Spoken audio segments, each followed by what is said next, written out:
welcome to Soul Symbols. My name is Shelley. I'm a writer, astrologer, and a card reader, and I'd like to welcome you to my channel. Happy Tuesday. It is How to Tarot Tuesday, and that is a weekly video series where I go over the meanings of one of the 78 card tarot. So the video is kind of posted in two parts. The first part of the video, we talk about the tarot card that we're discussing. And what I do is the first deck is always the Waite Smith, and then I choose two other decks with the same card image that I think best represents the card. The beginning of the video, we talk about the symbolism of the card and its meaning in tarot. The second half of the video, you, the viewer, get to choose from one of the three tarot decks, and we'll go forth and we'll do a quick card spread to see how that card manifests in your life. I consider card reading to be for entertainment purposes only. There's a saying in card reading, we say take what resonates and leave the rest. If you feel like what the interpretation of the card is not resonating, by all means you do not have to take the message. I kind of look at card reading like dream interpretation. It's just kind of like a fun way to look at symbols and to kind of discern what they mean to you. So by all means you don't have to take the message if it doesn't resonate. Now, if you want to skip to your reading, the timestamps are listed in the description box below, as are the names and the authors of the deck that I use. In today's read, when we get to the reading part, I will be clarifying using some oracle cards.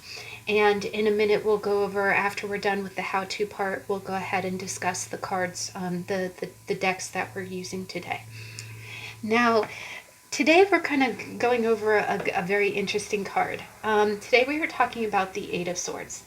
And the Eight of Swords is definitely another one of those, not even tough cards, but it's got a complex meaning. And so just like all of the swords suit, swords mean thought, it means perception, it's the way that your mind works. And it's actually, when we get into the description of the cards, it's going to be really interesting because I knew right off the cuff, like right off the top of my head, what three cards we were going to use, or what three decks we were going to use for this read. But we'll go ahead and jump in and get started. So the Eight of Swords, you see a woman standing out in the kind of like a little bit of a desert climate. In the background you see mountains. And above it, there's like a kingdom. It kind of looks like civilization. And then she's standing on what looks like dry ground, but there seems to be little puddles of water around her. She is wearing a red dress, and she seems to be tied up. She's blindfolded by the same bandages that have her bound. And then around her, she has 8 wands that are stuck in the ground. And they look like they're making bars around her. And so when you look at this image, the first meaning that you sense, and the very first interpretation that you can glean, is feeling trapped. Feeling trapped, right? Feeling like you're in a mental cage. And, in Lenormand and in tarot, mountains mean challenge. So in the background, when you see, what looks like civilizations that are on a mountaintop, and then you see water at her feet, you kind of sense, and honestly, when you look at her, she looks like it looks like her clothes are kind of wet, right? It almost looks like she might have survived some kind of emotional, drowning, so to speak. Either that or that she's faced with some kind of challenge or struggle with there being a mountain in the background. But a lot of times it just means that, feeling restriction, especially that of a mental kind, a lot of times it can be feeling trapped in your head. When I see this card, the first thing that I kind of see is maybe you're in kind of an oppressive environment, one that's making you think bad about yourself or making you feel stuck. Sometimes that can be a family environment. Sometimes that can be, if you see this next to a relationship card, it can be a marriage or, some kind of commitment. In a work context, or if you see this around pentacles, sometimes it can be, maybe a job is making you feel trapped. The other thing is with it being swords, it's a kind of a mental imprisonment. So a lot of times when I see it, I just kind of I think of it being like a blockage in your own mind. I kind of see it as being a lack of empowerment or feeling like you have feeling powerless. A lot of times it can be feeling overwhelmed, but more in a sense that I always see it as the kind of overwhelm that you feel like you can't do anything. Like if you tried to speak up, um, when I see this card, the first thing that I kind of think of is I definitely think of I kind of think of being of that stacking kind of thoughts. And stacking is a psychological term that, you know, anytime when you think about it in your mind, when you problem solve, it's your brain, going through a progression of possible solutions, right? And it's almost like when you try to find a solution, then your brain says, no, you can't do this, no, you can't do that, no, you can't do this, no, you can't do that. It seems like no matter where you turn, and again, you look at this, she has a blindfold on, but if she had taken that blindfold off and she looks around, it's almost like, you know well, if you try this, you'll fail. If you try that, you'll fail. And it's making yourself believe, or you're stacking up the negatives in your head. Um, Also, what I also see is rumination. Rumination is when you go over something over and over and over in your mind, and you never come to a solution. You kind of come to the same dead end every single time. So you feel like you just can't win. And the problem with rumination a lot of times is that it can be a maker of a lot of misery too, because it is that kind of hamster on the wheel type of thinking. You're trying to find a solution and you keep coming up against, well, that won't work and this won't work and that won't work, and you just lose, right? You just lose, right? But it's in your own head. It's in your own head. And that's not to say that this isn't a tough problem, that it's, not to say that this would have an easy solution. But I do kind of see it in that same vein as stacking, meaning that you're putting all of the negatives into one big pile that is outweighing you, right? And there could be the other thing is that, a lot of times the Eight of Swords to me means that there might be solutions there, but you might be feeling kind of pessimistic about them.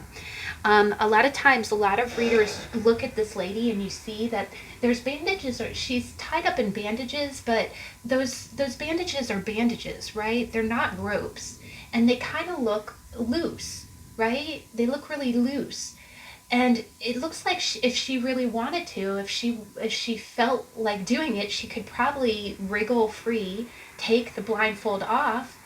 And she does. The other thing is she has an opening, right? Even though the Eight of Swords surround her, there is an opening for her to walk through.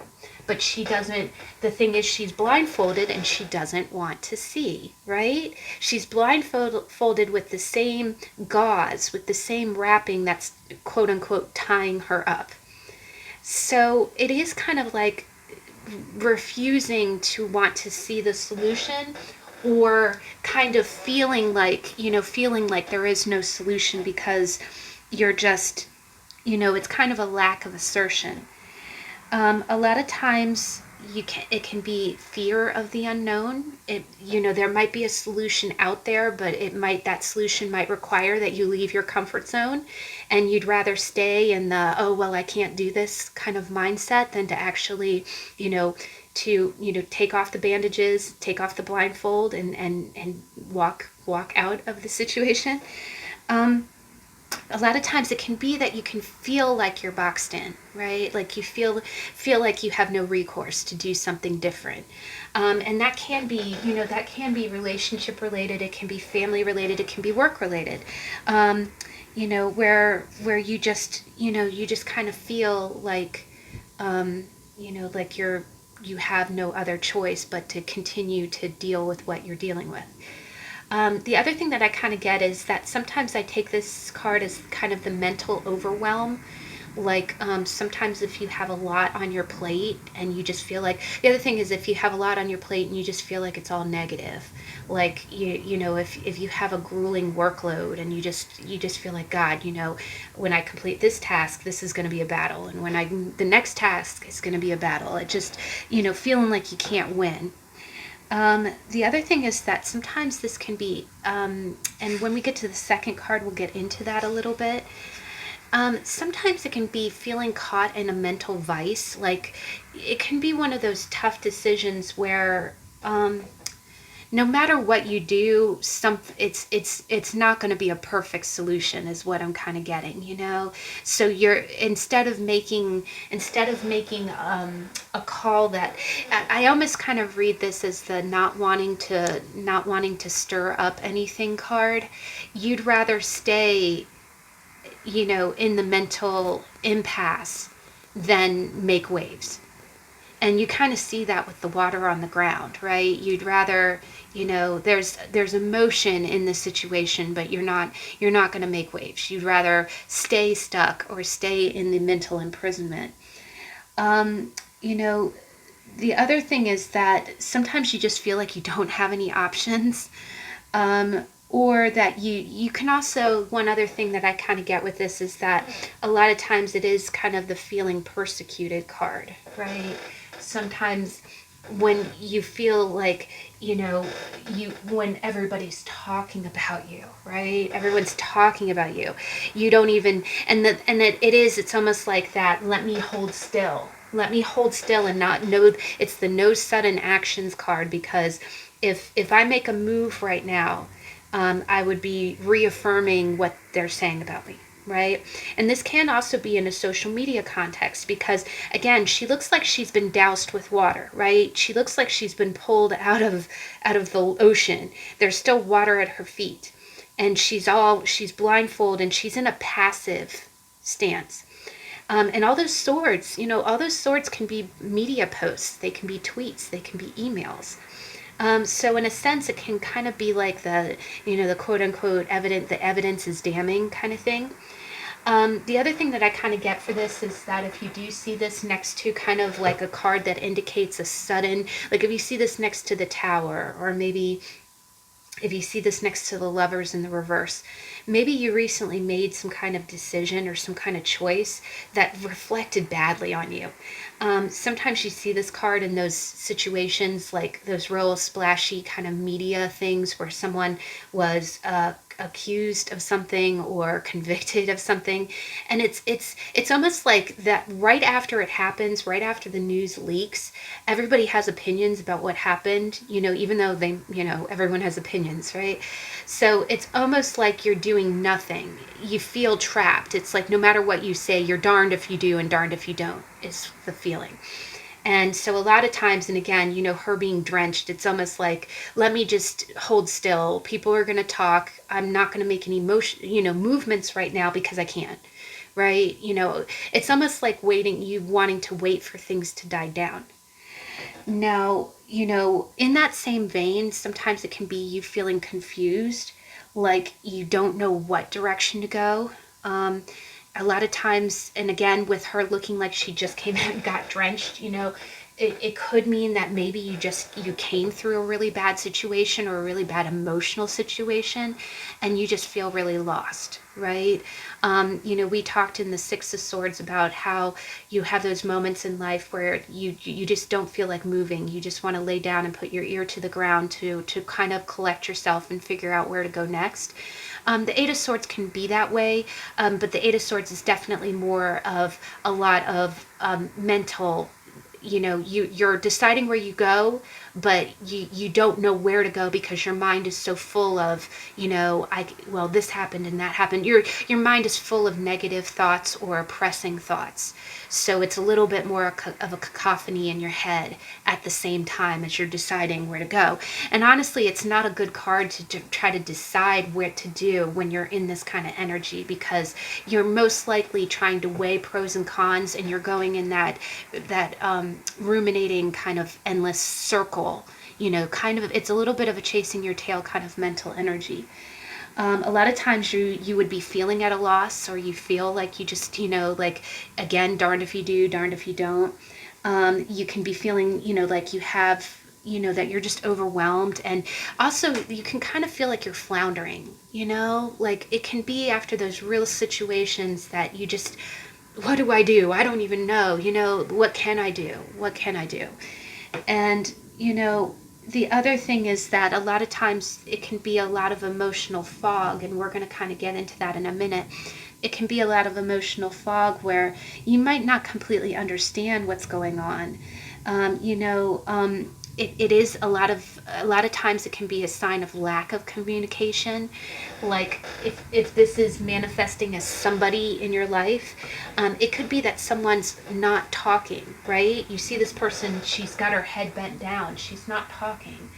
And so maybe you're asking about someone, like, why haven't they called me? Why haven't they texted me? It's because that person feels like they can't, or that they shouldn't, or they're afraid to. A lot of times it can be, kind of a disappointment or problems with communication. Maybe there's a barrier. Sometimes this can be situations where there might be opinions about you communicating with this person. If this shows up in a fight between people, or if it's in a legal context, maybe you're not supposed to be communicating with someone.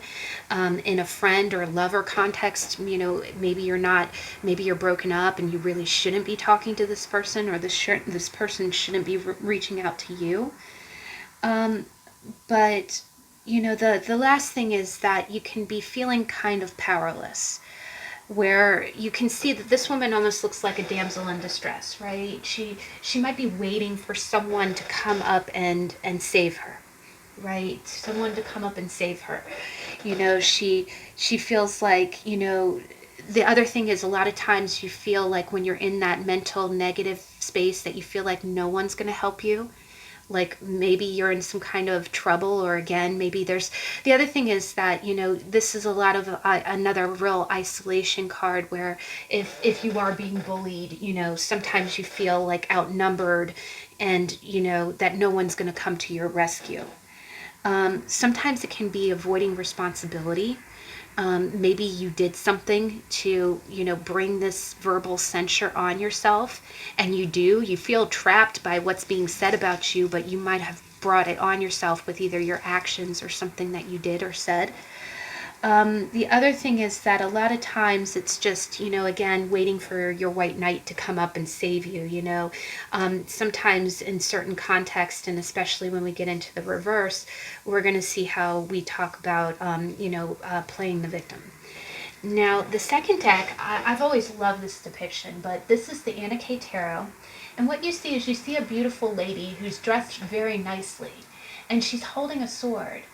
And in the background, you see blue skies and pretty clouds. But when she looks at herself in the mirror, she looks, it's raining, she's all tied up and blindfolded, and she's bound, right? And she just looks miserable, right? Looks miserable. So this depiction really kind of carries over into the other really big meaning of the Eight of Swords. And that meaning is mental unrest. Eight of Swords can be, again, in that real extreme rumination, where it can be self-depreciation. A lot of times, especially with looking in the mirror, what I get from this image, which is so powerful, and honestly, if you look at it, oops, as I drop it on the ground. Sorry, guys. Okay. You look at the bottom and you see the same, it's like her dress is what's carrying over into the mirror image. So again, it does say that you're tying yourself up, right? But what I think is so poignant and powerful about this card is that what you feel like is, from the outside, you feel like, you look normal on the outside, right? You look all dressed up, you look elegant, you look poised. But in the inside, you are not okay. You're not okay. And what that usually kind of points to, and especially, with this card, is that maybe on the surface you're putting up a good front. you're putting up a good front, but in the inside you are very, very torn, and you're very conflicted, you're very lost, you feel trapped. The other thing is it can point to some mental or emotional kind of things going on. Maybe you are having a lot of negative thoughts. If this is following a breakup or following some kind of legal action, sometimes, you're putting on a brave face where to everyone else you look fine, but on the inside you are really conflicted. Again, it can be that rumination. A lot of times it's that rumination of going over and over and over and over something and not finding a solution, or feeling like you have no way out. One other thing that I think of with this card is that sometimes it can be self-depreciation, where you're being very mentally hard on yourself. I actually just had it happen today, and it's ironic that it happened today. I've been working remotely, so I sit a lot. I sit a lot, and goodness knows, and I'm very lucky. I count myself very lucky that I'm able to work remotely, and I am very, very grateful for all of those persons who are essential workers who go out into the world and have to be extra cautious as we deal with a global pandemic. But and today was daylight. On November 1st, there was daylight savings. If you're in North America, where the clocks go back an hour. And what's going to happen is we're going to be going into the time of year where the sun sets at 5 o'clock.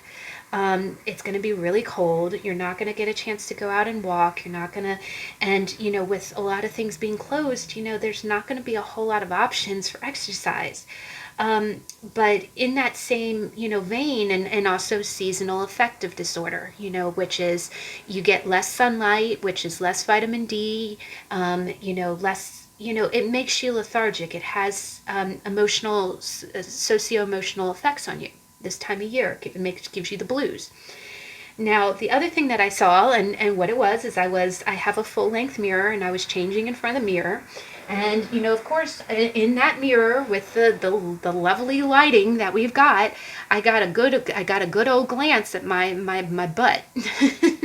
And I'm looking at my butt, and I definitely know for a fact that I'm not fitting into the same jeans that I did 7 months ago. And I'm seeing it in the mirror, right? I'm seeing, a little bit more cellulite there. I'm seeing, a lot more weight than I had. And a lot of us are talking about how we've all probably gained 20 pounds in 2020. But this, with the Eight of Swords, it's definitely, I definitely see this card, especially with the Anna K, as being really hard on yourself about your body. And granted, and the irony is that I always say, and this is just me, even in normal times, when you go into a changing room, the lighting that they have in a changing room is fluorescent light, and it is the most unflattering thing that you'd ever see. And the funny thing is, I was out in my main bedroom looking in the full-length mirror, and I really looked heavy. But then I went into the bathroom that had the different lighting, and I kind of leaned up, and I looked at myself, and it wasn't as bad as I thought.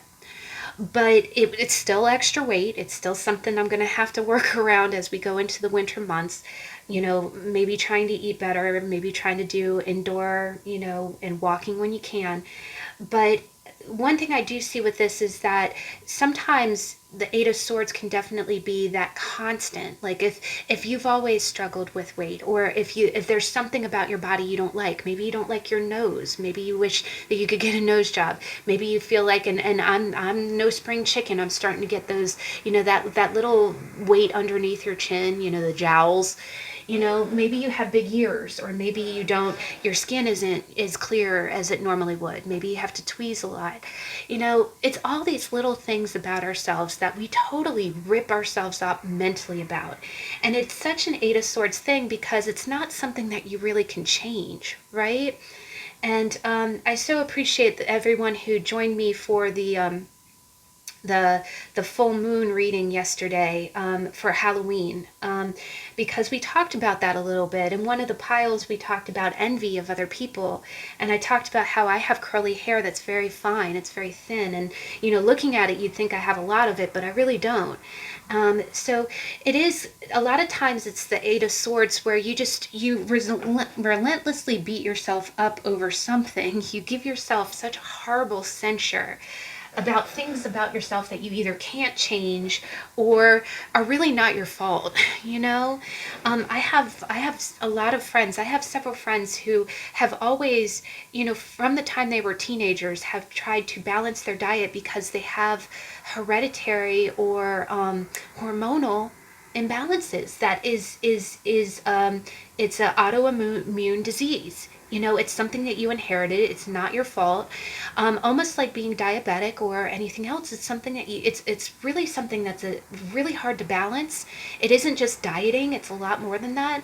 And I think a lot of people, especially on the and again, when you look on the outside, you look at her and just think, oh, well, she likes to eat pizza. No, it's her body's metabolism. That's just, even if she eats lettuce for 3 meals a day, it's not going to change. It's going to be hard for her. So, but a lot of times it is that looking in the mirror and seeing things, just, it's kind of like a self-induced unhappiness. Now, a lot of times if you see this next to a loss card, like if it is next to the Three of Swords or possibly death, it can be emotional pain. It can be emotional pain. It can be that, that looking like you're functioning on the outside, but you're absolutely torn up inside. Maybe you lost somebody. Maybe you had a really bad breakup and you're keeping composed, but on the inside you're just emotionally you're emotionally caged, a lot of times it can be indecision or feeling like a lot of times it is feeling like you're running into a brick wall because the thing about rumination is, again, you're trying to find a solution to something that's not easily solved. Either that or you do the hamster wheel, you run through a series of thoughts that comes right back to the same negative thought, like, for instance, well, I'm gaining a little bit more weight. Well, and then it's almost like you run through 8 negative thoughts. Well, you've been eating a lot of Pringles. You haven't been exercising. Shame on you. Da da da da da. And then all of a sudden you're right back where you started, but you have 8 swords, making you feel like crap. So a lot of times it is just kind of like, running into that brick wall. Now, one solution for that, also, just to put it out there, anytime you're dealing with Eight of Swords energy, it's a broken record in your head, and you gotta, you gotta break the broken record. You have to put on a new record.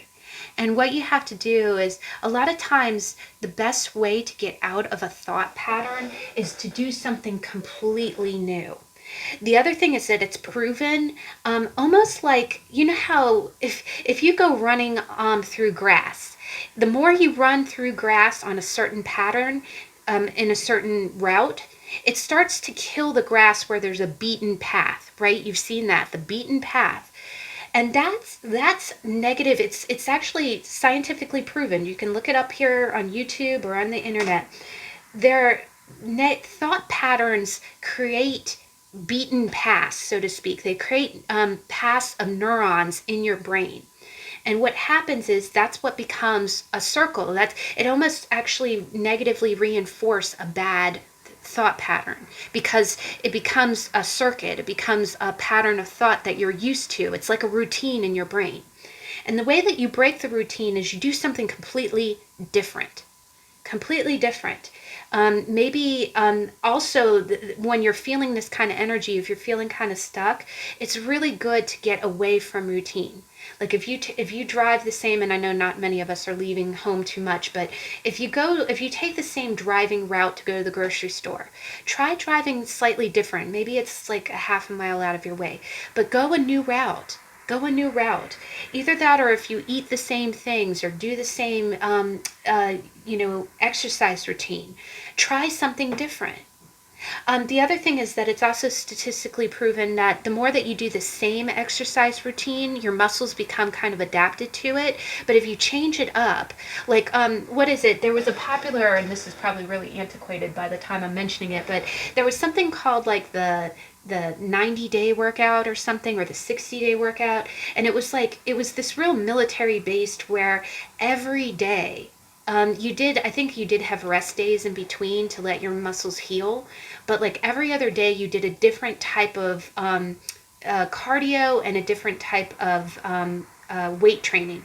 And because it was a different activity, it was not the same one every day, your body couldn't adapt to it, and it changed, right?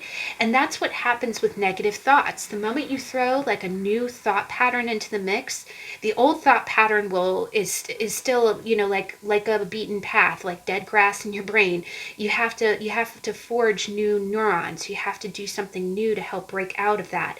Also, you have to distract yourself where you're not going on the same hamster wheel all the time. The other thing that was real good about, and my train of thought derailed. The other thing about negative thought patterns is that if you, well, my train of thought will come back. It actually does play into the third card. Decided to go with the Spacious Tarot, and I just thought this was really gorgeous.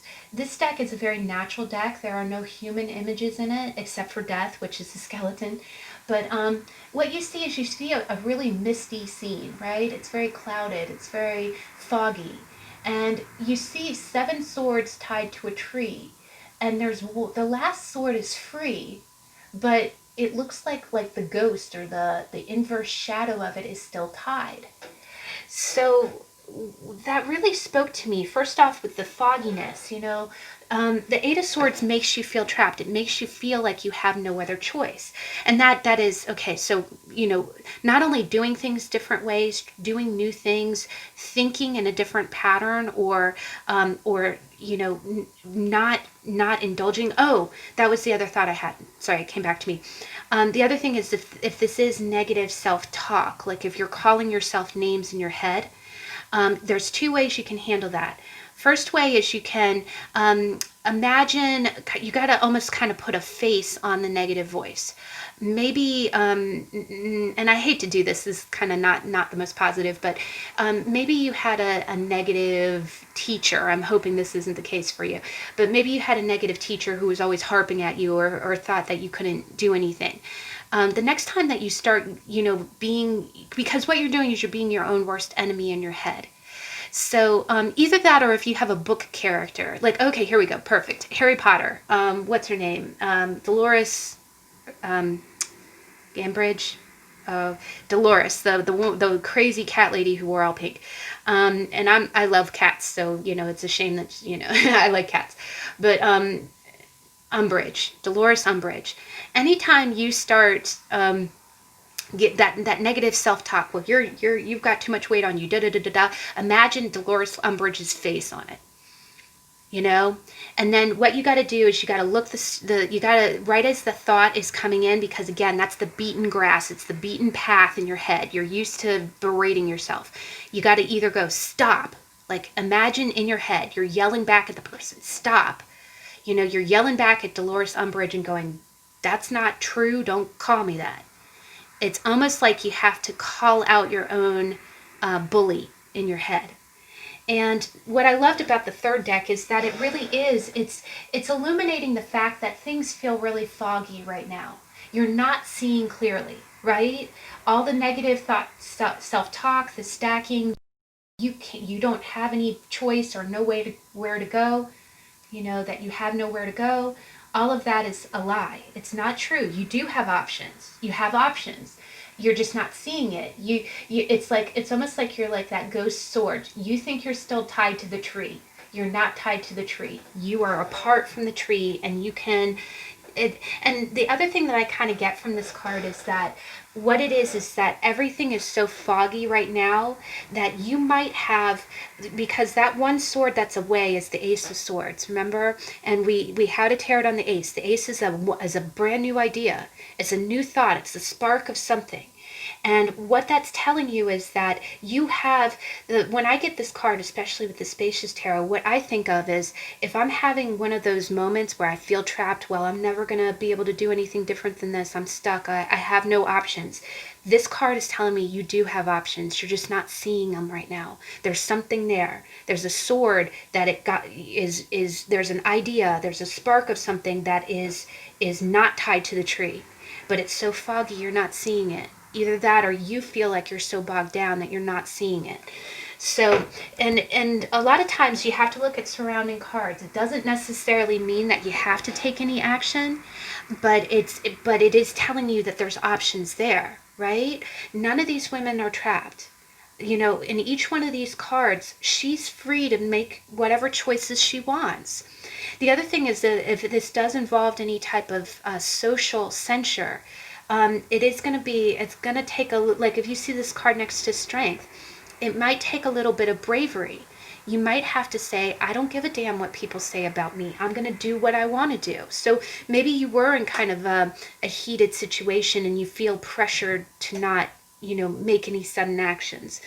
But it is just telling you that, there is an exit. There's an exit. You feel like, it seems like there isn't, that one's not there, but there is. The other thing is that if this represents, people, or if it represents situation, it usually means that you're stuck in a difficult conundrum. Either that or you're stuck under a lot of negative self-talk. Maybe you're in a situation or a job. Sometimes it's a relationship. It can be family related that just doesn't make you feel good about yourself. Maybe other things that people have said to you. Maybe people have made you feel like you're not good enough and you're staying stagnant, believing them. The other thing is that, maybe the other thing that I get from this is that just like with the swords tied to the tree, you don't need anybody to save you. That's the other thing is that all three, especially this card, she's dressed like a damsel, right? A lot of times this card does mean that you are able to save yourself. And usually it's with your own idea. Like there's a spark of an idea that can save you. The other thing is that maybe it also could just mean that you have a lot to sort through right now and you might be feeling a little bit lost.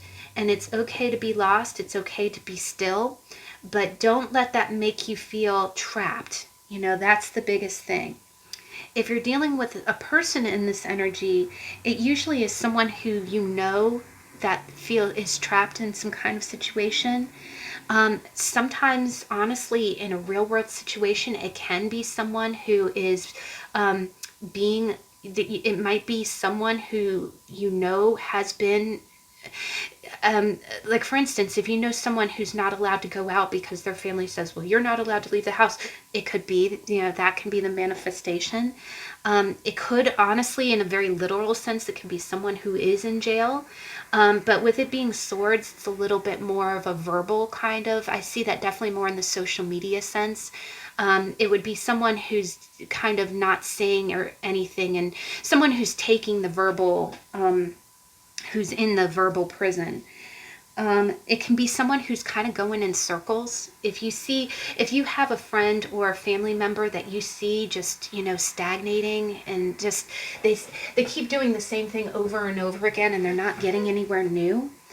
But sometimes it can be someone that you see at a distance that is going through something internally, but you don't know how to help because they seem a little trapped in their own mind.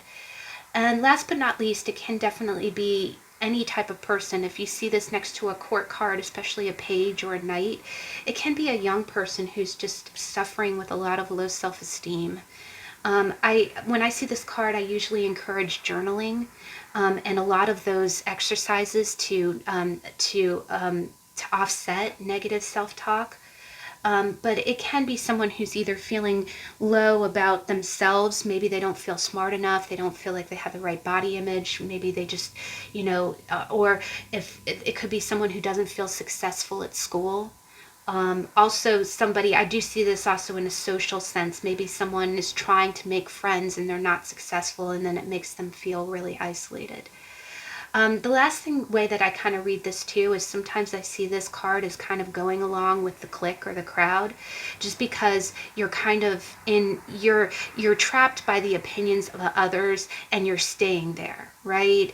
Even though it doesn't make you feel good, you don't, this group doesn't make you feel like yourself. The other thing is that maybe you want to say something and you really can't because there's the opinions. There's 8 other opinions there.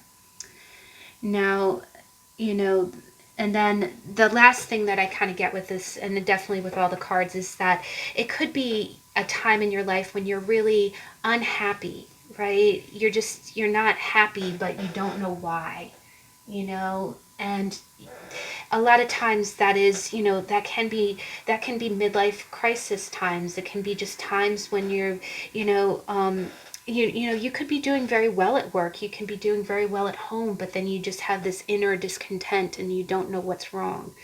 So a lot of times it is kind of going inside and exploring, to figure out, to get that Ace of Swords, to unbound yourself and to take the blindfold off. And the other thing is to look very squarely at the problem. Okay, what is the source of my unhappiness? What's going on here?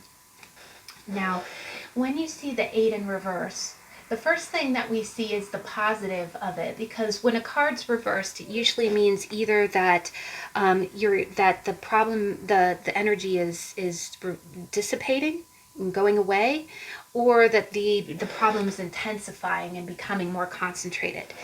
But with the 8 of Swords releasing, usually that's a time that you get unstuck, right? The first meaning is being release, catch and release, right? Maybe you did do some soul searching, or maybe you did finally, get a spark of a solution. And again, sometimes it's not an easy solution. Sometimes it's one little baby step, because, you see out of 8 swords, there's one, and you see it too. She's got one sword in her hand. The other thing about this card is that sword in her hand can cut free the bandages, right? But she's just holding it to her side. So maybe, with the 8 in reverse, you could finally cut yourself loose. You can finally, cut yourself free. Maybe you finally realize that you have choices, you have power. The other thing is, when it comes to this, the reverse, it means that, I'm not a damsel in distress. I don't need anybody to rescue you, rescue me. The one thing that I kind of think of is kind of being your own superhero. The other thing that I get is owning your own power. Because a lot of times these 8 of Swords don't seem like, a lot of times they are your own negative thoughts, but sometimes those negative thoughts were put there by things other people said to you. And sometimes doing a real mental and emotional cleaning house of that, sweeping out anything that someone might have put in your head, being like, that's not true, why is that still lingering in my brain? And that's kind of owning your own power. The other thing is that you have permission to be powerful. You have permission to be powerful. You do not, you don't have to answer to anyone. You don't have to live by anybody else's mental, perception. If someone else has a perception of you, they can have that perception, because it's not, whether or not that opinion lines up with who you really are, or who you know yourself to be, that's their business, and their business is not yours. What other people think of you is not your business, and they don't have to impose that on you. So a lot of times it's the removal of the mental obstruction, right? It's forging a new path. It can be unblocking something. It can be a new beginning. It can be getting out of the situation that's making you feel trapped. A lot of times it's breaking free. Or just feeling better, kind of rooting out the source of your discontent. It could be overcoming fear, or finding some kind of freedom from this restriction. It can be feeling like you can move again, and kind of a renewed faith in yourself. And again, it could be baby steps. Maybe, again, if this is low self-image, maybe you could start doing things that make you feel better. The other thing is a lot of mental exercises for you to recognize what's good about you, what's unique about you. Also journaling or doing things, whatever activity reaffirms your sense of self. The other thing is that, sometimes it can be walking away from something, a situation that's making you feel trapped. If it is a situation, it can be that, you can actually kind of put a label or a face on what has been interfering. You can kind of find the source of what's been making you feel, uncomfortable. But it's a lot of times it is a time to be assertive, because again, that Ace of Swords, it's almost like, cutting yourself free and saying, okay, I'm going to do what's right for me. I'm going to do what's right for me. Now, when it's a person, it's definitely it can be the release of someone. It can be the literal release of someone. Maybe somebody got put in jail for bail. The other thing is that it can be somebody, again, you see success stories with people who have they've liberated themselves from either a bad situation or something that made them feel mentally oppressed. Now, one other meaning, and again, the more extreme meaning, is that it can be someone who's actually getting worse. It can be, when you see this, it can be someone who might need a little bit of counseling or psychological help because they're really letting their negative doubts get a hold of them. The other thing with it being in the reverse is sometimes it can be feeling paralyzed, you can see this sometimes in situations like maybe somebody was married for 70 years and their husband was always there to take care of everything, and then all of a sudden, the husband passes away and they don't know what to do. That's that's feeling paralyzed, right? That's feeling paralyzed with negative self-thought, and again, those swords are like what if I don't pay my mortgage? What if I don't pay this bill? What's going to happen to me? I'm going to be evicted. It's all those kind of thoughts. So a lot of times it can be a person that's in that paralysis, and it doesn't even have to be that scenario. It can be someone who just worries about everything, a lot of times it can be that, that stacking card.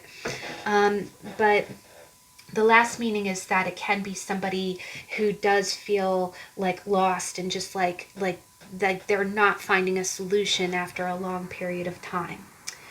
But whether it's in the upright or the reverse, the Eight of Swords it's a very it has a lot of meaning. When you look at it, you definitely know, you can see very clearly the kind of mental restriction that someone is going through, whether that be yourself or the querent that you're reading for. So it conveys a lot, and I feel like as an advice card, it gives you a lot of encouragement, to address what's going on in your mind. But all right, guys, so we're going to go ahead, and that concludes the how-to part. I am just going to jump in real quick. I want to thank everyone who checked out the special reading that I posted on Halloween. It was a blue moon. And I just wanted to jump in if at the end of that reading, I showed you the monster that I got, and I got Frankenstein. He was so cute. He was a really good one. And I just wanted to tell you real quick, it was so funny. I did contact my mom to see, because I sent a monster to both her and my stepdad, and it's so funny. I bought several of these keychains, right? I gave them out to a few people other than just me and my parents. So I had several of these keychains, and as I was picking them, I was like, I had them all spread out, and I was like, okay, which two am I going to send to my parents, right? And I picked two randomly, very randomly. And when you look at the back of the package, you had the choice, like the different monsters. There was about 12 different monsters. And my mom called me today, and it was so cute. She opened her monsters, and guess what? They both got the same monster. They both got the same monster. And this was funny too. I looked at it, and she goes, what's the green one that lives in the swamp? And I said, oh, Mom, you got Swamp Thing. And she very lovingly corrected me. She goes, it's not Swamp Thing, it's Creature from the Black Lagoon. And I kind of giggled, and I was like, okay.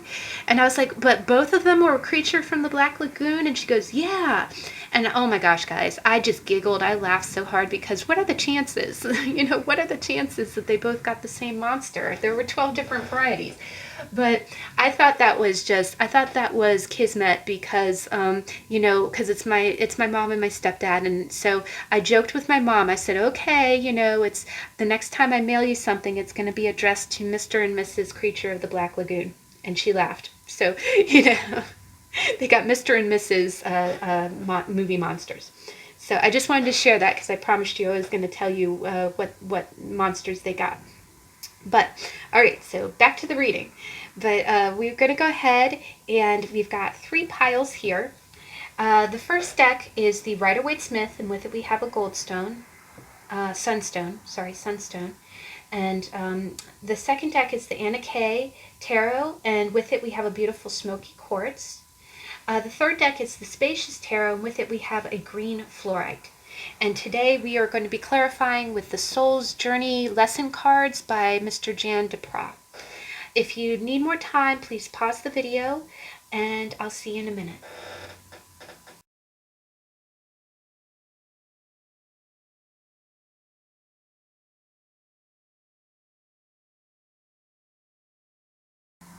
Okay, we're back. So we're going to go ahead and start. We're going to see how does the 8 of Swords manifest in your life.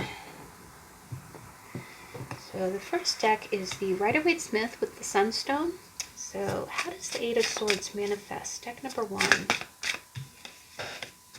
Okay, an energy. Thank you. They're popping right out. Okay, middle energy.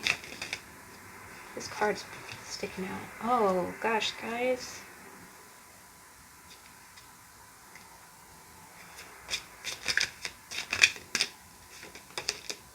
Okay. I'm kind of seeing the 3 of Cups and King of Cups trying to pop out a little bit, so I am getting a picture here. Let's go ahead and get your life's Soul's Journey card. I thought this was going to be a good oracle deck to go with, just given the, you know, the mental kind of. All right, so what's our oracle card? Oh, wow. Oh my gosh. Oh gosh, guys. Oh wow, I'm definitely seeing a story here. And because the 3 of Cups is kind of showing up, as is the King of Cups. In the past we got the 6 of Cups, and what that kind of tells me is that this might have been. I am getting kind of a love situation from it. There's a lot of swords in the past. There's cups, and I was seeing 3 of Cups, King of Cups. This could very well be some kind of divorce or some kind of legal settlement. With it being the King of Cups and the 3 of Cups, I'll be honest, this could be someone that you either knew from a young age or someone that you reconciled with. Like, it's someone that you connected with, but you've known each other for a long time. And what happened was, justice is definitely about legal proceedings. It can also be about marriage, but a lot of times it can mean divorce. And the King of Cups with the 3 of Cups, it could potentially mean that this might have been a marriage. Like, the King of Cups might have been a real emotional character. So this can be an ex-spouse. You know, the king can be a man or a woman, so the gender really doesn't make any difference. But with the 3 of Cups popping out, I do think that maybe it might have been, there might have been a little bit of infidelity here. The other thing that I'm kind of getting here is that with the past being Cups and the other 3 Cups, maybe something from your past had some kind of legal repercussions, where, again, you know, with the king kind of being in the past, maybe there was some kind of, I'm not seeing too many pentacle cards, but I do see some kind of, I'm seeing an emotional obligation. And again, especially the Rider-Waite-Smith, remember how we talked about, like, this lady looks like she's been through the ice bucket challenge, right? She looks like she's had water dumped all over her, or she looks like she's been dragged out of a lake, right? She looks drenched. And so what I kind of get with the especially with the Three of Cups and the Six of Cups, I think in the past you might have very innocently gotten into some kind of romantic relationship, and and you were really gung-ho about it, like there was a deep connection there. But it was almost like, what I almost get in from this is that it's almost like you went into it. um, I have a song lyric popping in my head, and please forgive me. I have to just kind of go with what I'm channeling, guys. It's just the Selena Gomez song, "I Had to Lose You to Love Me." When she says we always go into it blindly, that lyric, that line is really sticking out of my head. I think that what it is that this was a relationship that you had when you were really young. It's almost like before you had grown up, like, and it was a great connection. It was not a bad connection. The other thing is with that Three of Cups, it's almost like you, you almost felt real joyous with this person, like you felt real generous with your emotions. The other thing that I kind of get is that you gave to this person blindly. Like, I'd always go into it blindly, like I gave you all that I could give. But what happened was, by you giving so innocently, by you giving so naively, you might have, and I'm not saying that you're naive. I'm just saying, believe me, we've all, my best friend and I, we always call this the Zoom feeling. And what that is when you have first love, when you're new to relationships, that feeling, and it's like a drug in your head. It's like those endorphins. When you're in love, it's like it's really, really strong. And it's that honeymoon phase, and it's like going on a roller coaster. You don't even realize, it's the first time that you're getting on that ride. And so you really are going to give your all. And especially if I'm getting a sense you're a real emotional person, but I'm getting the sense that, I'm not seeing any pages here, but with the Three of Cups, it's almost like things got away from you, right? Like, the Three of Cups is them holding up the cups, and it's like that party feeling, and this person holding up a cup to you. It's like, how can you resist that? Just that, you don't want to say no. You don't want to be cautious. But what happens is you get thrown in the ocean and you end up getting fished out. And, um, the realities of this, as much as we want, and your oracle card is really going to contradict me when I say this, but as much as we want to just live on love, there's a lot more practicality to that. And also, to prove my point, you could talk to anyone who got married at 18. Like, I know, for instance, my great aunt and great uncle, they got married out of high school. They've been together, like, I think they just celebrated their 70th wedding anniversary, and they're really adorable. But if you've been together with someone since you were 18, and you've been married to that person, you shared space with that person, you've shared finances with that person, you have a different perspective of marriage with just about every decade that's passed. And when you've had 7 decades, that tells you something, right? So what I'm getting from this is that maybe there was some kind of legal, and it happens. I don't think anybody goes into a loving relationship that's this innocent, that is this heart-centered, because I'm getting heart-centered. It was very heart-centered, but maybe something happened that separated. And, like, for instance, maybe you married your childhood love, and then you got a house together, and then later, it didn't work out and you have to divorce, but then you have to ask the tough questions, like, okay, do I get part of the value of the house? Do I get, it becomes this legal, situation. And so that's what's weighing on your mind. That's what's weighing on your mind. It's almost like, well, and again, it looks like you've been thrown in the river and fished back out. And that's all that Cups energy. You've been through the emotional ringer. And I don't think that this person was trying to deceive you, but I do think that you really went in. And again, I'm hearing the lyric, we'd always go into it blindly. You went into it blindly because your heart was in it, and you didn't realize what the ramifications were gonna be. And again, I'm not seeing any pentacles, but I am definitely seeing some kind of legal here, and it might be over shared assets. Either that, or if I had to call it, it might be worry over like alimony, or just the way that how do you separate yourself, right? How do you separate yourself? The other thing that I kind of get is that you kind of see a village here in the past, and then you see a village that's on a hilltop, right? And remember, we said mountains mean challenge. And it's what I'm kind of getting is it's almost like, okay, you've grown up, you grew up, you're, it's almost like you're trying to move away from this, but the other thing that I kind of get is that maybe if this is relationship related, maybe you were really hurt in a previous relationship, and now you are a stickler for things being on the level. Like, you feel really trapped. The other thing that I kind of get from this is that, emotional pain that might have resulted from, some kind of negative past experience. And again, it could be an ex or some kind of previous situation. If it's not love related, I think that it is, because there's a lot of cups here. It can be family or children related.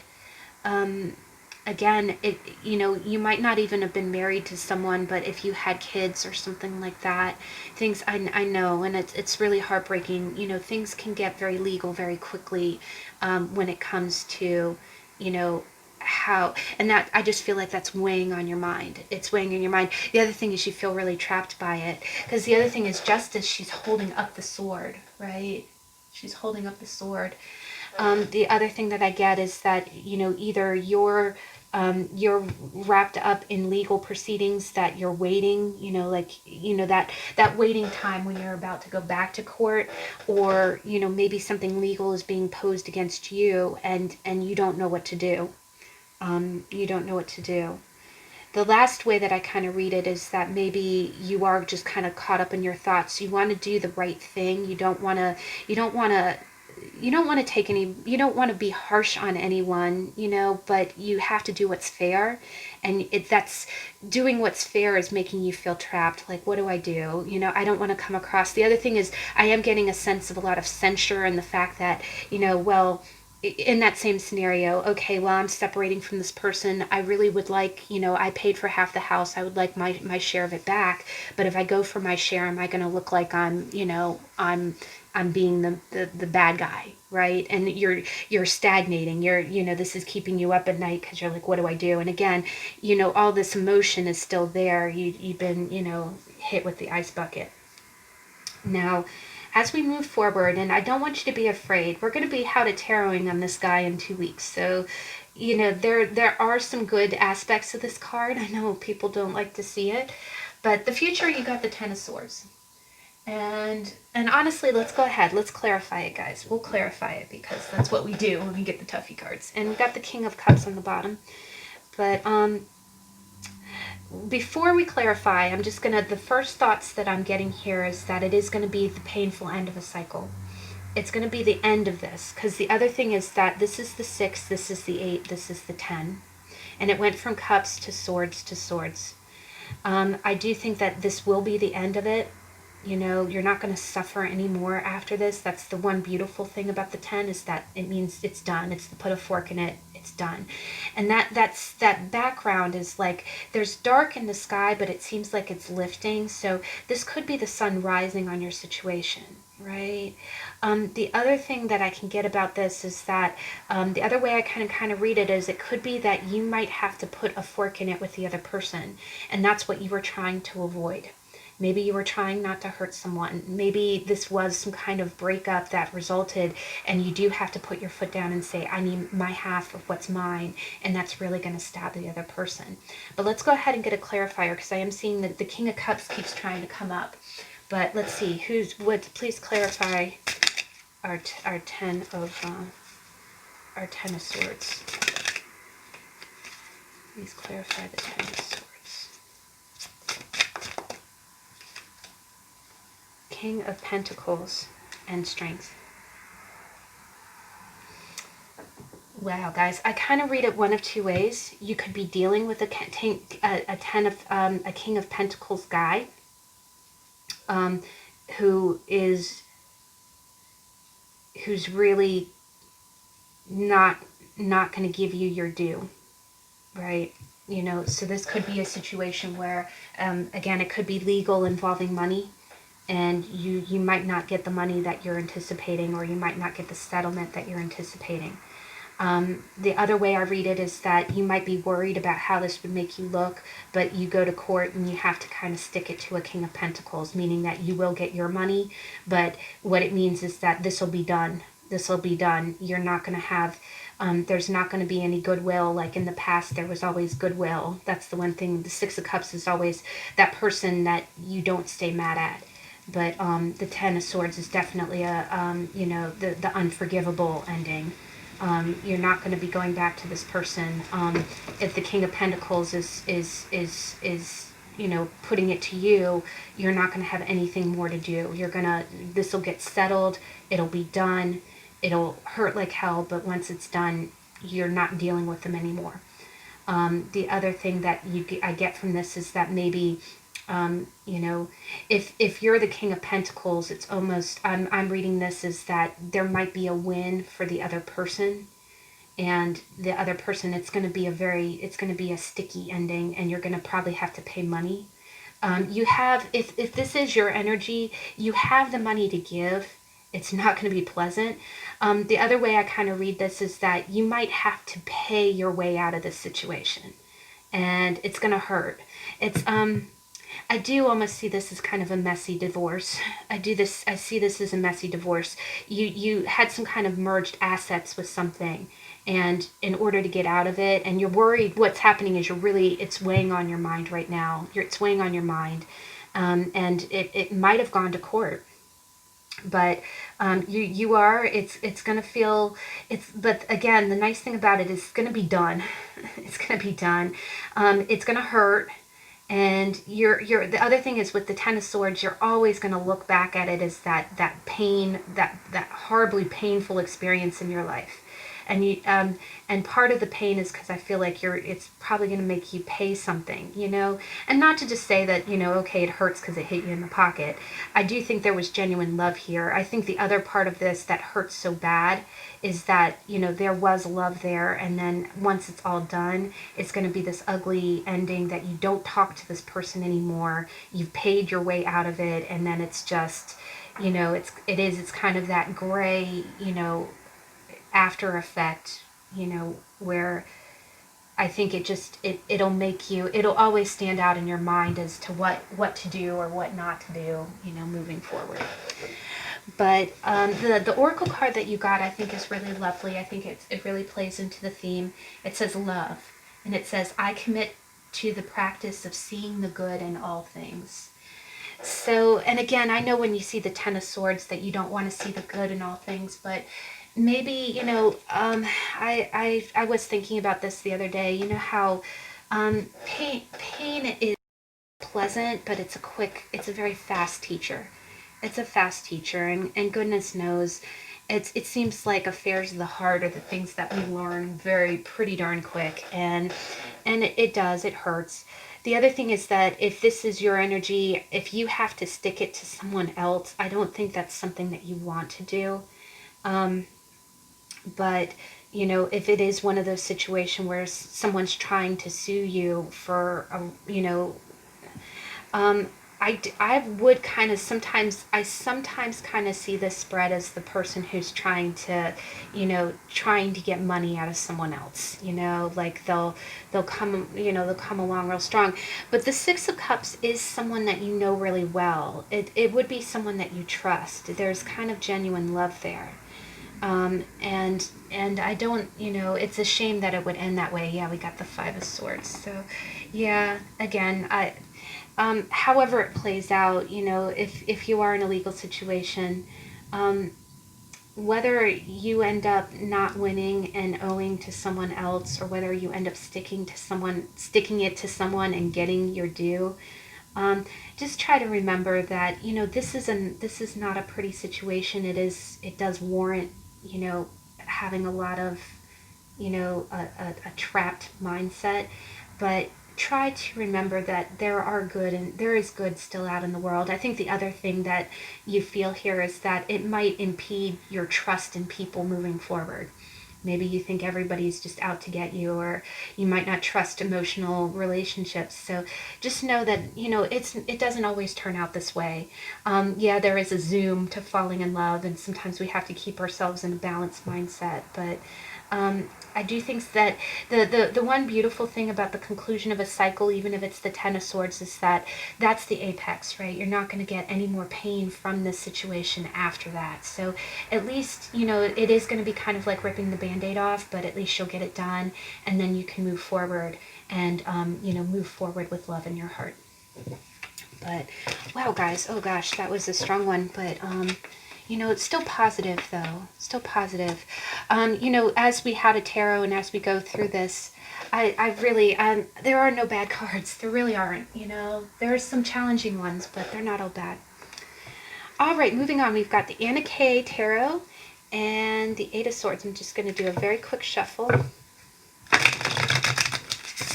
Okay. And what is the energy? So Eight of Swords. How does the Eight of Swords manifest in this for deck number 2?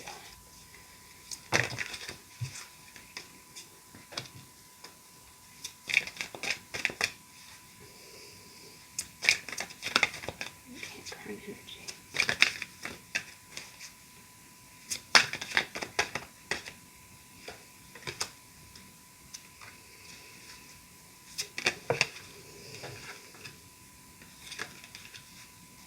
Okay, and future energy.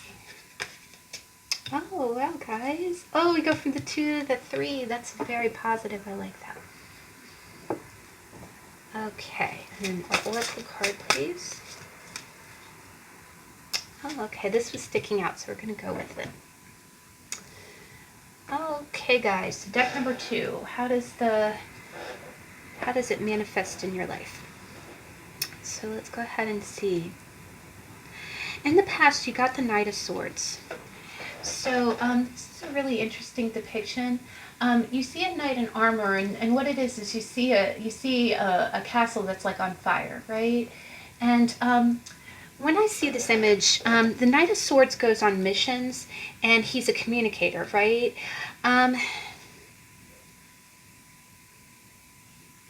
And what I'm kind of seeing there is it's almost like he's alerting, he's calling the cavalry, right? He's witnessed something, and he's being the person who's communicating to others about what's going on. But the other thing that I kind of get with this is that I'll be honest, guys, the vibe I'm getting here is that what I'm kind of sensing here is that maybe something was going on that was really not good. Something was really not good, and you spoke up about it. You spoke up about it, because the Knight of Swords really, he comes rushing in. Like, he doesn't temper his words. He's, again, being the knight, he's kind of the younger energy. So when he speaks, it's almost like, it's like a rush of words, and it's very blunt. It gets the job done, right? The knights get the job done. And and what I'm kind of getting is, in the past, there might have been something going on. There might have been something going on. Either maybe it can be in family, it can be in friends, it could be in work, but you saw something happening. You saw something happening, and what it is, it's, of course, you want to do the honorable thing. Right? You want to do the honorable thing and call out the injustice, right? The other thing is with swords. Anytime I see one sword, I think of justice. And the other thing is, he's carrying a sword and she's carrying a sword, right? So it's almost like this knight is you, right? This knight is you. But what it is that the thing about knights, the reason that knights are not kings is because I'm not trying to say that it is an immature energy, in the fact that knights are like young adult energy. They're not children, they're not learning something for the first time, so they're not a page, but they haven't had enough life experience to be a king yet, right? So what I'm kind of getting from this is that maybe you might have seen something that you deemed as not right, something that was bad, something that was on fire, right? I always think I'm kind of getting dumpster fire is what I'm kind of feeling. And you verbally called it out. You verbally called it out, and I think that's your nature. I think with the other thing is with the amount of wands, I'm getting air and fire. Um, you know, um, I'm hearing the expression, I gotta say it. I gotta say it. Like, like I can't not say what I'm seeing here, right? But the problem is that maybe you, you, you were outing what was going on, and it needs to be outed because it's, you see something on fire. But the thing is, maybe the situation required a little bit more of a king or queen perception. It isn't that you're not supposed to run and not report a fire, but maybe you kind of have to like look at it and make sure that there's not. I'm almost getting a sense of political diplomacy here, or some delicateness, treating something with kid gloves before you come pop off at the mouth and say something about it. Because when you out something or call out something, you might be. Now, in this scene, when you see something on fire, you would think, okay, it's a fire, but what if it was a controlled fire? Or what if it was a test fire by the fire department, or something like that, or, excuse me. But long story short, what I'm getting is that you saw something that you felt was unjust, and you hopped on your horse, sword raised, and you called it out. You called it out. Now, I'm not really seeing a relationship here, so possibly maybe you called somebody out in their behavior. Maybe a family member wasn't acting right. Maybe you saw something at work, and, not to say that, that you shouldn't call out what's wrong, but I'm almost getting the feeling like you might have embarrassed someone, or you might have called out something that was meant to be, kept under wraps. The other thing I'm kind of getting is with the Knight, maybe there was some kind of bigger project and that was going awry, and someone was trying to fix it, but it's almost like you verbally called it out before they could fix it, and it made you look like a whistleblower, and it made the other person look like they were doing something shady. And so now what it's done is it's left you in this kind of looking at yourself energy, like, yeah, on the outside I'm the big hero, right? But on the inside, maybe folks were talking about it, maybe people drew opinions about you because of it. Maybe I'm also getting a sense that people are looking at, I think in your head, you think that people think that you're blunt, or that you're, again, that you're crass, or that you're uncouth for the way that you handled the situation. But the funny thing is, on the outside, you look really refined. It's probably not as bad as you think it is. One other way that I kind of see this too is that maybe you did have someone kind of harsh on you, like maybe someone really, because just with how well she's dressed, like a lady.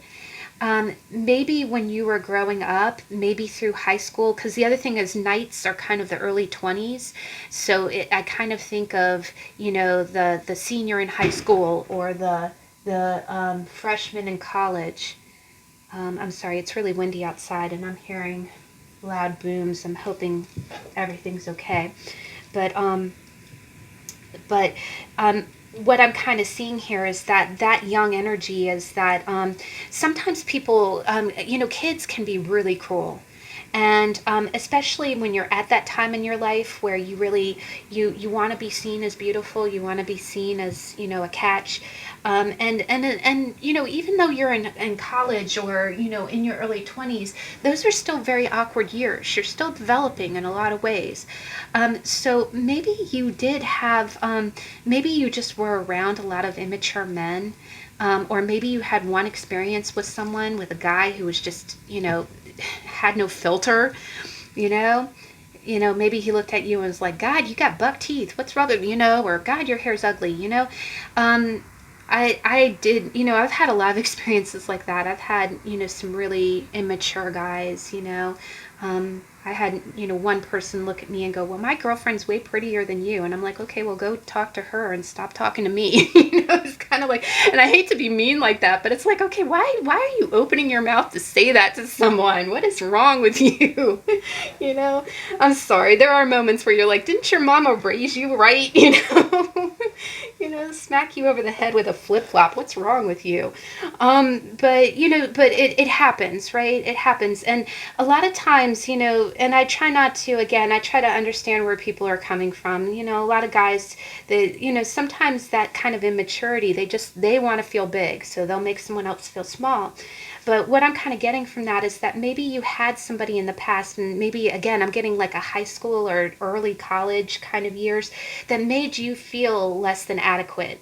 And that can be in several different ways. Maybe they made you feel, psychologically inadequate. Maybe they felt emotionally inadequate. Here, they used your words. It's funny, in the last deck I quoted the same song, and I don't know why this song's popping up. It's a sad song, but Selena Gomez, I Had to Lose You to Love Me, when she said, I set fire to my purpose, and I watched it burn. I get the sense this person might have set fire to your purpose. You might have felt really good about yourself just as you are, and someone said something in their own ignorance, right? The other thing that I get is this person's wearing full armor. So you're not the first person. I have no doubt you're not the first person he's offended with his words, or he or she, because this can be family, right? It can be family, it can be friends. But I do get a sense of like, that, and I have, when it comes to high school, oh my gosh, both girls and boys, we can have our head wedged. We can be really immature. But what I'm kind of seeing is that the words have lingered in your mind. And it's almost like you made changes. You know how, and goodness knows, even though someone says something really awful to you, like someone will say, well, God, your hair looks awful. Then you spend 3 years learning how to do your hair and it looks gorgeous, right? That's kind of what I'm getting. It's like you learned how to work with what you got. And on the outside, you look gorgeous. You look gorgeous, but on the inside, you still feel tied up by something some jerkhead said to you. So I kind of read it one of those two ways. But yeah, so it's either something that you said that you called out, and then you're starting to feel like people are talking about you, or like you're less, or that, you're something different.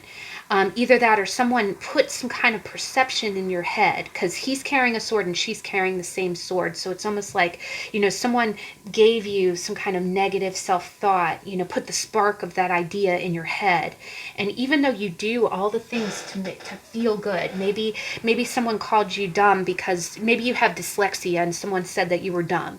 And ever since then, you've taken steps to deal with your dyslexia, and you have it handled. On the outside, you're functioning just fine, but you still will never forget. You're still carrying that sword, right, of what that person said to you. Now, the current energy, what's fueling this trapped thought or this low self-image is you've got the Two of Rods and you've got strength.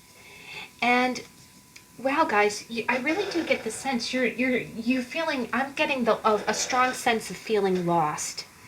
Feeling lost. The other thing is that, it's almost like, which way do you go? So in that first scenario, if there was something that happened that, again, that I feel like you called out something or you brought attention to something and you feel like it made you look immature, or it made you, maybe you didn't handle it with as much delicacy. Now you're wondering, okay, where do I go from here? You're kind of, and you're being real strong about it, though. The thing that I do think that is that you're putting on a good face. You're putting on a good front, even though you do feel really crestfallen inside. So maybe you handled a situation in a little bit of a slapdash way, and and you're living with the repercussions of it. If it's that other scenario where someone tried to make you feel bad and you're still living, you're trying to move on from that energy. You're trying to not live with those negative self-thoughts, but it's always a struggle.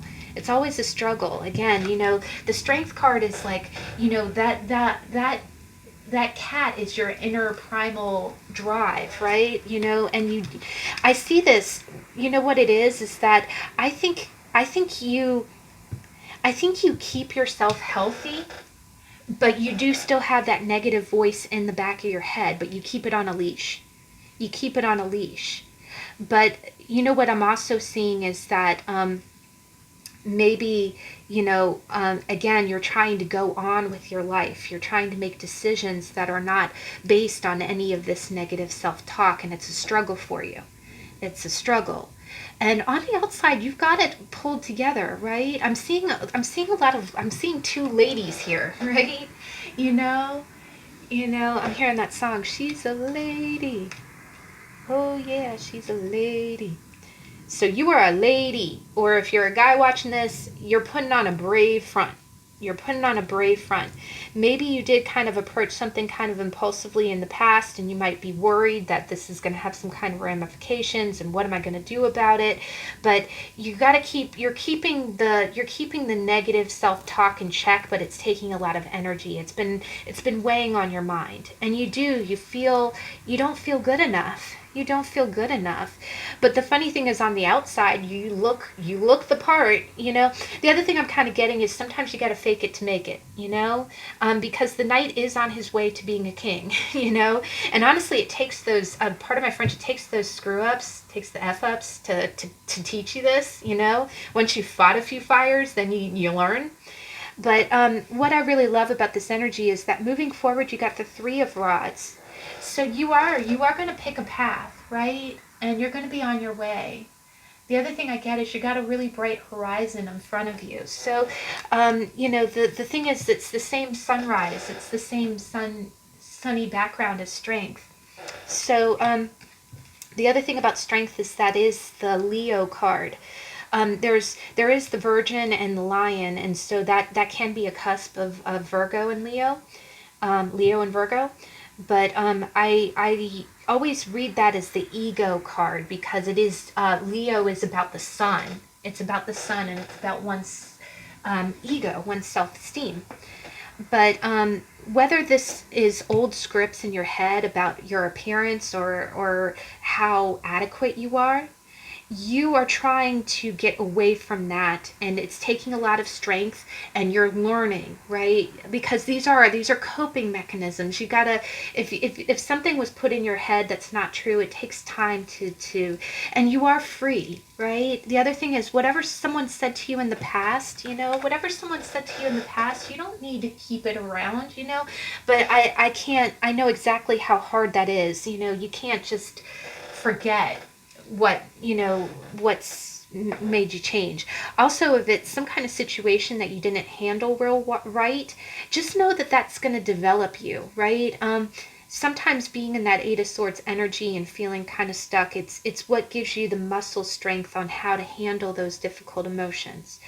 But I do see that you are gonna, you know, right now I am getting a sense of feeling stuck and feeling lost, you know, like you don't know where to go. And you've got you're maintaining your current energy is you're maintaining that stuck feeling, and but you're exerting a lot of strength, like you're not letting the negative self-talk get to you, but it's still there. You don't feel like you're good enough.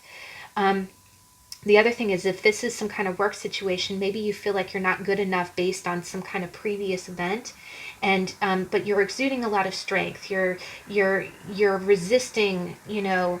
Maybe you did something and people are talking and you're not, you know, you're like, okay, I'm just gonna do me. I know they're talking, but you know, I'm gonna decide where I'm gonna move forward. I haven't decided how I'm going to move forward, but you know, I'm not going to be here forever. I just don't know where to go next. And then you're going to choose a path, right? Because you're going from the Two of Wands to the Three of Wands. You're going to choose, and I love the way that it's a four-way stop, right? And you have two wands. So you're going to choose one of those four. You're going to choose your path. And you're going to just keep on trucking. You're going to keep on climbing. And you got a bright future, right? Because the other thing is, you're on a mountaintop. You're above your problems. So I do think that you're going to find a solution, and I think you're being very strong. But I do think that you feel a little stuck, either by something that happened that people are talking about, or some kind of, something from the past that someone said to you that made you feel like you're not good enough. But the last way also is if someone was trying to make you feel like you're dumb or not pretty enough or something like that. Maybe there's a path that you want to take, but you're afraid to take it because of something that was put into your head a long time ago. Well, I'm not good enough to do this. Yes, you are. And that's your strength. Your strength is knowing that you're good enough to do anything that you want to do. And your oracle card really plays into this. You got freedom. I possess the power and the free will to create my own happiness. Oh, and goodness, guys. Can I just hold up these cards for a minute? I possess the power and free will to create my own happiness. She can take that bandage off her eyes, she can kick over those swords, and she can go down a path that has a beautiful view. And I possess the power and free will.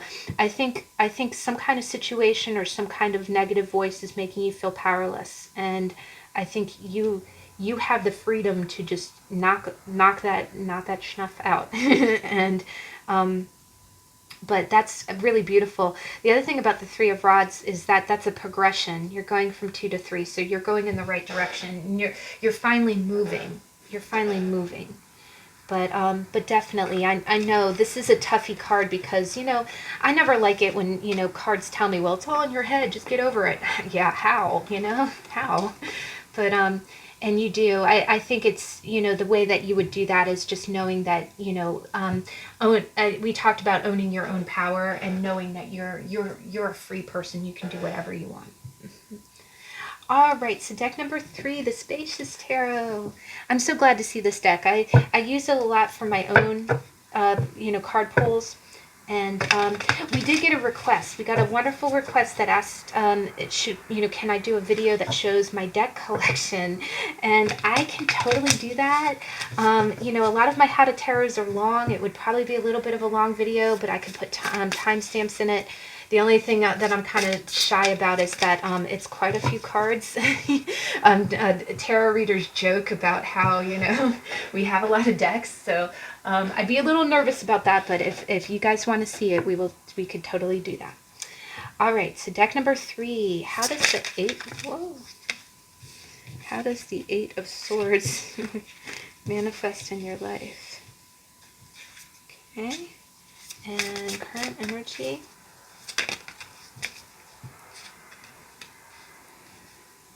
Okay, future energy. Wow, they're just popping right out. Okay, I'm kind of getting the Judgment card and the Four of Pentacles and the Nine of Wands is trying to pop out. So let's go ahead and get your Oracle card.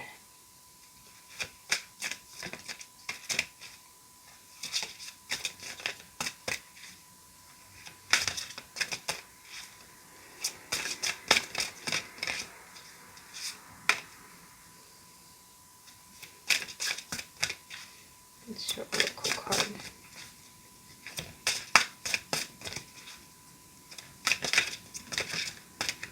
Okay, sorry guys, one more shuffle, and then if it doesn't work, we'll cut the deck.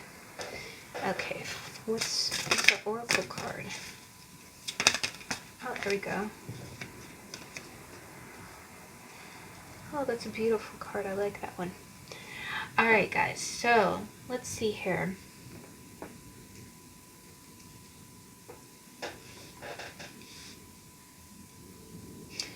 And we had the Four of Pentacles, so that's 2 4s, right, guys?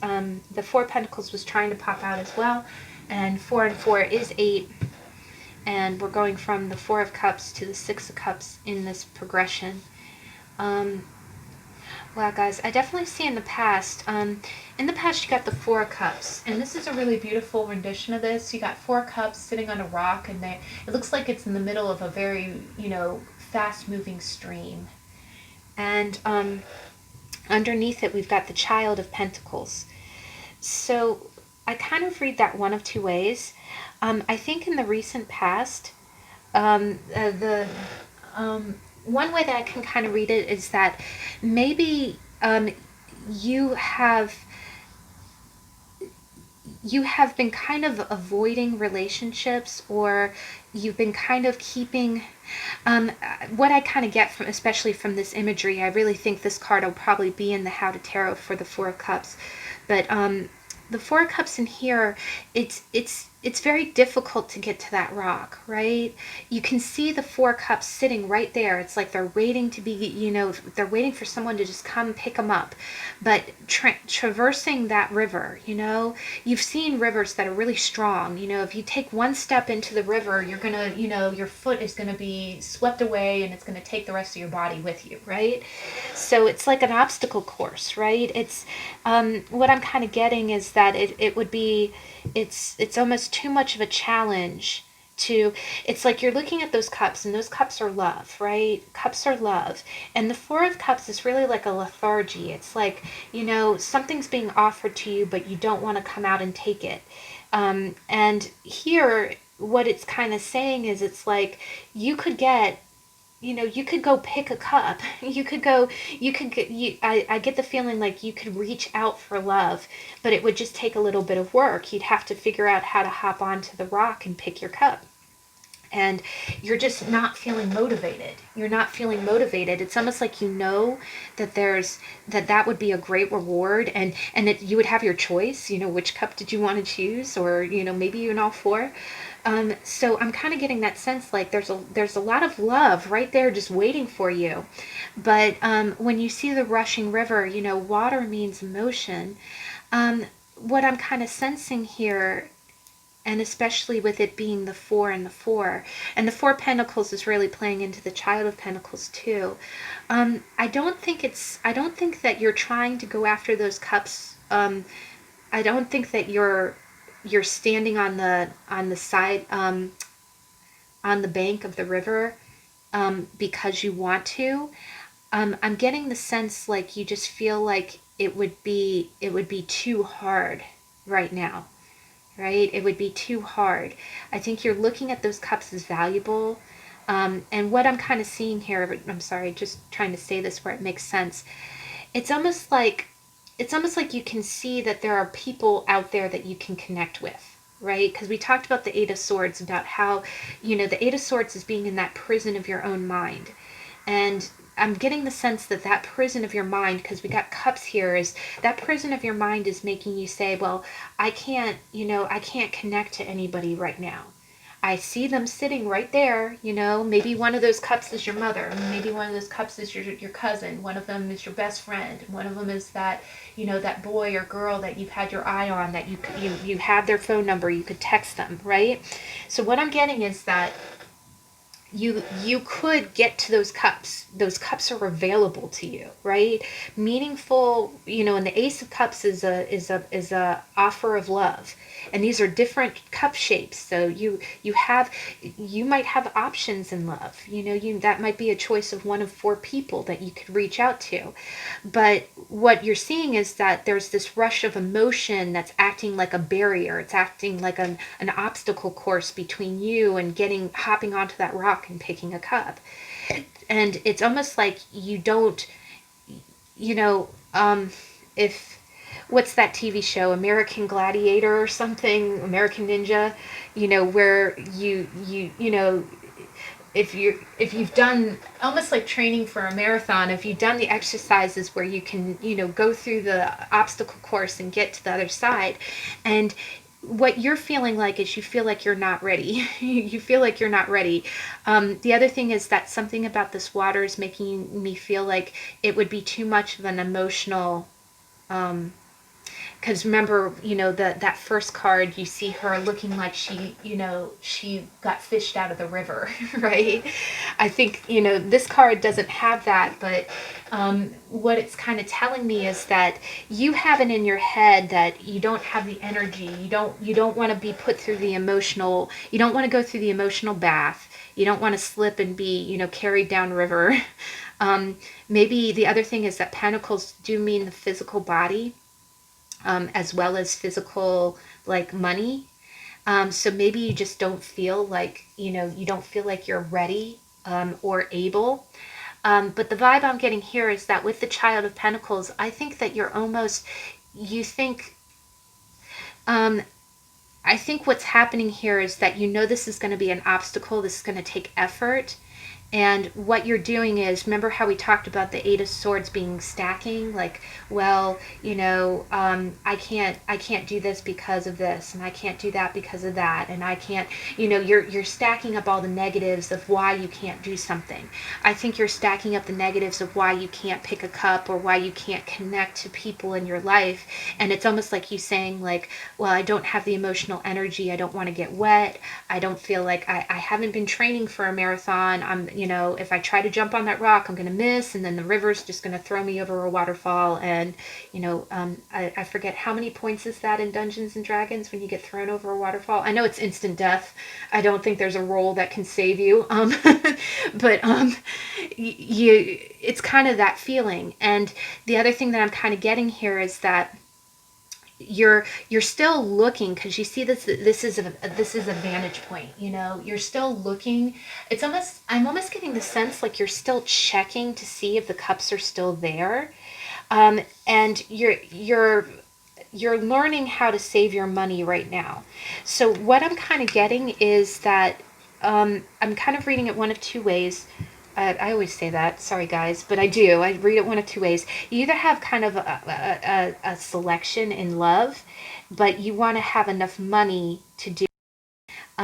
Either that, or this can be different people that are close to you. Like maybe you've been real lethargic and you haven't been calling your mom, haven't been calling your cousin, haven't been calling your best friend.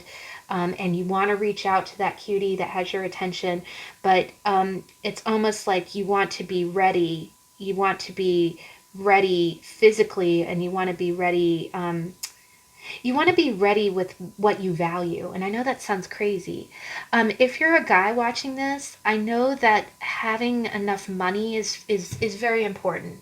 Believe it or not, I was actually flipping through my journals. Before I started scrapbooking, I journaled for like 7 years from the time I was young.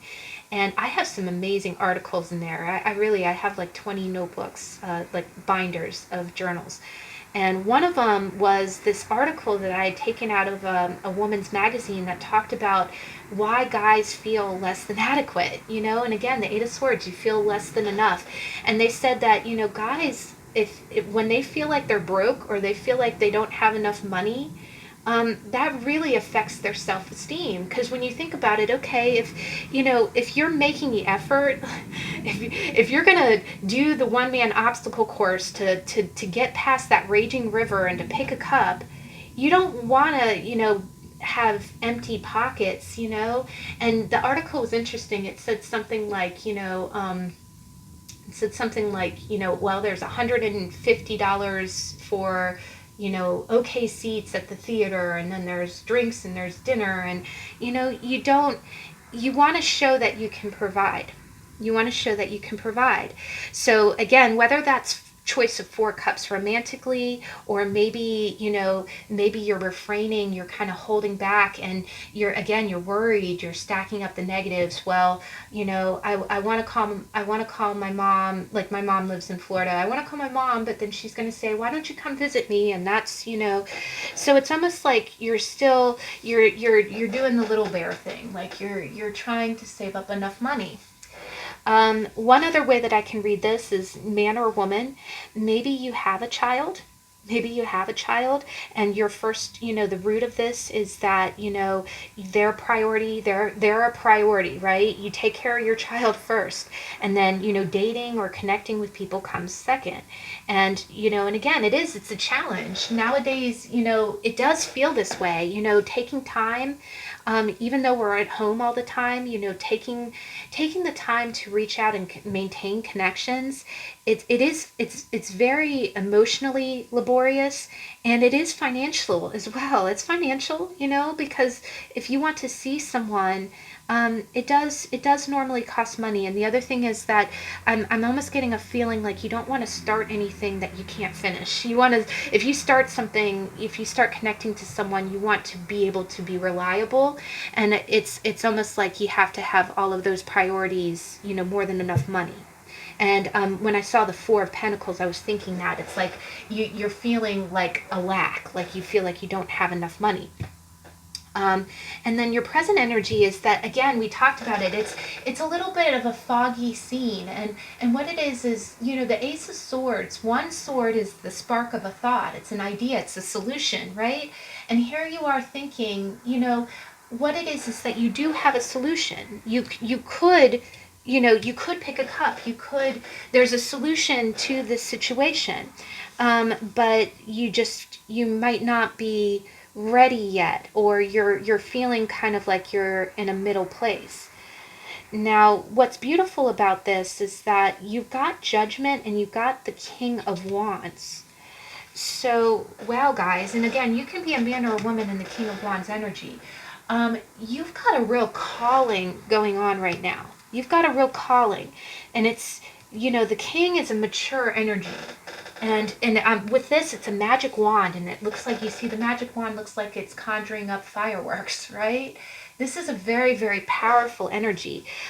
You presently, I think what's happening is you do want to follow that solution, but right now, you know, you're not, what I'm kind of seeing is you're not out of the woods yet, and you're being called to do something. You're being called to do something, and you see it looks like you went through that door, and beyond that door is all these fireworks, right? So what I'm getting is, and especially with the King of Wands, is that you're making great progress, but you know what I'm almost getting is that you could probably pick a cup now, but you're being cautious. It's almost like you're in your own head going, okay, well, yeah, I accomplished this much. You know, I'm the king. I'm the king. And I'm, the other thing is, Judgment is, you might be afraid of experiencing judgment from someone, because remember how we talked about the Eight of Swords can be, you know, feeling trapped by the opinions of others. And the King of Wands is a mature energy, but he's a fiery energy, and he is known about following his impulses, right? The other thing is, I am just going to throw it out there, he is one about following what he finds attractive too, and sometimes what he finds attractive can you know, can cause a little bit of a stir socially, right? If you know, if he goes after, you know, if you start dating a model who's half your age, you know, the judgment is that you're being called to do that. That's what you want to do. It's what you're attracted to. But other people might not understand that journey, right? Other people might not understand that journey, and that's what might be kind of holding you back. But what I'm getting here is that you know what you want. I have a feeling that you know what you want. And the other thing is that it's almost like you're being called to it. Like the person that you want to be with, you're being called to you're gravitating towards them. You know who they are. But it's almost like you're worried in your head, like, okay, if I pull this King of Wands, you know, you are the King of Wands, you do what you want to do, right? The other thing is, I know that in your head you know that you have the power to do what you want to do, but it's almost like you're second guessing yourself a little bit right now. You either want to build a little bit more money, or if this does involve a child, you want to make sure that everything is, that there's no, that this is not going to impede on what you have to do for your child. But the judgment really is, it's like, especially with this card, it's a calling. It's like, okay, the door is right there. Just walk through it, right? Walk through it. And the thing is that, you know, the King of Wands, the Elder of Wands, you don't have to tell him to do anything. If he feels like he's got to go, he'll go. But the thing is, this is a mature energy, meaning that it's quite possible, you know, that you know, the King of Wands has had relationships before, or they've gone through experiences before, so they are wise about things. They're not the Knight of Wands. They're not just going to run into something, you know, they're not going to go off half-cocked. They do want to go, but I am getting a hesitancy, like you're worried about what people will say, or you're worried about how how this will be judged, but this is your calling, though. You do want to cross that river and go ahead and do it. And I think the funny thing is, I think you could do it now. You could do it now, but it's almost like you're bogging yourself down and saying, no, I got to think about this some more, and no, I've got this going on and that going on and this going on. I can't, right? I can't. And you got one sword, one wand, and the door right there. So those are two beginnings. But the other thing is that you're not, that last sword, you're 8. You're not tied to the tree. You're not tied to the tree. You could pick up that sword, pick up that wand, walk through the door right now, pick a cup, and call it a day. But I do get the sense that it's almost like you want your ducks to be in a row. One other thing that I'm also getting is that with this being more of a mental card and the fog, I do think that you might be a little bit hesitant because you're afraid of coming across as impulsive. Maybe you've been impulsive in the past, and you're afraid of getting a reputation for it. The only other thing that I kind of get from this is that, sorry guys, I had a thought here. Ooh, sorry, it's been a long weekend. Just, one other thing that I'm getting is that I think you're taking it very seriously, also with it being a king. And, the thought is that I think you're getting signs. Because judgment is like, you see how it looks like, it's almost like calling to you, hey, come walk through the door, hey, come walk through the door. And so you might be getting signs through like music, or you might, like the cup that you want to choose. I think you know what cup you want to pick. If this is a choice between love interests, I think you know which cup you want to pick, and it's almost like you're getting signs, like you're getting reaffirmations from the universe, like this is the cup, right? The other thing that I'm getting is that, again, I feel like there's a little bit of a mist here. It's like feeling like, okay, is this the right course of action? And the other thing is the elder is experienced. This is not his first rodeo, and I think he does follow his instinct. He does follow his gut. If he wants something, he'll go get it. But he's not dumb. He's jumped off a cliff in the past, and he's got arthritis from it. So he wants to make sure that the other thing I'm kind of getting is that I think you're almost waiting for the right time, like you're saying it's not the right time. And I think the universe is almost arguing with you a little bit. And that's kind of playing into you. I really get the sense like you're watching and waiting, and the universe is like, go now, and you're like, no, wait. And I think, and I'm going to call you out on this, I'm sorry, I got to say it as I see it.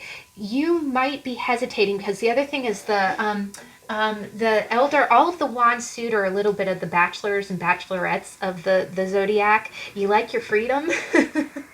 So you might be kind of holding off and being like, I don't want to walk through the door, because if I walk through the door, this might be a permanent commitment to someone, and am I ready?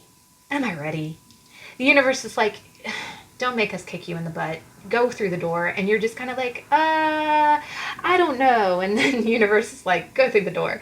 But you always have free will. And definitely Elder of Wands has free will. No one's going to make you do anything you don't want to do. But I think that's also why you keep checking up on those cups to see if the cups are still there, because you don't want to miss your opportunity, especially when the universe has been like, it's right there. It's 6 feet in front of you. But I do think that some of this worry is either about your reputation of looking like the freewheeling guy or girl, or you're afraid. You don't want to go through at the wrong time. You want it to be the right time, and you want to be ready. That's the other thing. You want to be ready. But the future looks really, really great, guys. And look at this. You go from 4 cups being so far away, and then look at you. You're the big cup, and you got cups all around you. So maybe this is, with it being the King of Wands, it could be a single thing, Maybe in the past you were afraid to start dating again, and then in the future you start dating. But because it is wands and it's a phallic symbol, so maybe you've been off the market and then you get back onto the market. But the Six of Cups here, though, I'm getting more of a vibe of you're finally connecting with people again. You're finally connecting with people again. The Six of Cups is about reconciliation. So, again, maybe you do start reaching out to people again. But, the I see, with the one big cup and then surrounded by other cups. Um, and again, it could be you just saying, okay, I'm going to go back to dating. But the other thing that I get is that, here I just see, the on these vines you see little flowers growing, so the big cup that has the vines, and then you see one little flower in each of the cups. So I mean, to be quite honest, guys, that could be you dating around. Maybe in the past you refused to date because you had other obligations and you were afraid. Again, you might have been afraid of what people would say about you, because judgment can be just that. It can be literal. It can be someone judging you. And then you finally say, well, screw it. This is me. If I want to date, 5 people at once, I'll go ahead. It seems like a lot of work to me, but the other way I read it is the Six of Cups is reconnecting with people that you knew in your childhood. And with this being different cups, again, it kind of looks like the cups that were on the stone. Maybe you do, because the Eight of Swords is also that isolation, right? You're keeping yourself in isolation. So maybe you do reconnect. Maybe you finally do call your parents, call your cousin, call your friend. And what it is those little flowers could be the start, the start of new relationships, or just reconnection through. And you see really calm, beautiful water in the background. So, you just, kind of feel like you're reconnecting. The last way we can kind of read it is the traditional Six of Cups can be reconciliation with one person from a long time ago, or someone that you knew when you were young. But the future looks really bright. That looks very positive. I think you'll be really happy. The other thing is that the wand suit are very social. They're very, you can't, unlike some of the other suits, you don't like being alone. You don't like being alone. And I think something about some kind of situation that's weighed on your mind has made you be afraid to be around other people. Like you're afraid of how it would look if you talk to this person or something. And it's almost like you're bucking that. Like, okay, that's ridiculous. I shouldn't be limited in who I associate with, and that's judgment. It's you breaking out of something. But the card you got loneliness. And it says, I know that I am never alone. So, wow, guys, that really does play into this, And actually, when you look at this, it's women standing on the earth, and they're holding up platforms that have a bunch of, looks like little cups or bottles. But we've got 1, 2, 3, 4, 5, 6, 7, 8. Oh my gosh, guys, that's another 8. But I am getting a strong sense. I'm getting a strong sense of a social circle. One other way that I can kind of read this is that maybe in your pursuit of money, or career, it might have made you feel, it might have taken you away from your social group. Right? It might have, you might have just gotten busy, or something in your life that maybe earned money kind of made you feel far away from the people, your support system. And I see that, it really weighs on your mind. It makes you feel isolated. It makes you feel kind of lost. The other way that I can kind of read this too is that maybe it took some kind of experience of being alone or being lonely, for you to realize who your support system was, like who it is that you really need in your life, because that's judgment too, right? Judgment is like, you see how the colors look very similar to the cups in the thing. It's like, okay, saying I need these people in my life. I can't. No man is an island, and maybe one last way I can kind of read it is that maybe you did go through some kind of experience where you were really being yourself, like you were being yourself, and then you were, remember how we said sometimes you can be in a social group or around other opinions that, like you can't be yourself, like you have to be silent, like you have to, not express yourself. And that's very unhealthy. And that can lead to loneliness because you can't be yourself around this group that you're with, and you're disconnecting from other people who really know you.